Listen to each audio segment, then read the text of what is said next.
লাইভে চৌমনি লঞ্চঘাট, এর মধ্যে কর্ণফুলী পার হচ্ছে চৌমনি লঞ্চঘাট। এই ঘাটটা একটু রিক্সি, এখানে প্রচুর পরিমাণ ঢেউ থাকে। আপনারা দেখতে পাচ্ছেন লঞ্চ কন্ট্রোল অনেক বাড়ি হবে, কিচ্ছু করার নেই। কারণ এখানে হচ্ছে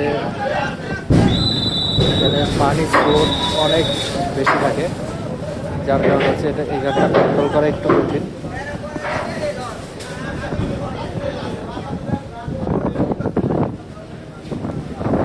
ঘাটটা একটু রিক্সি, যেহেতু মোড়ের মধ্যে ঘাট, স্রোত বেশি থাকে, স্রোত বেশি থাকে।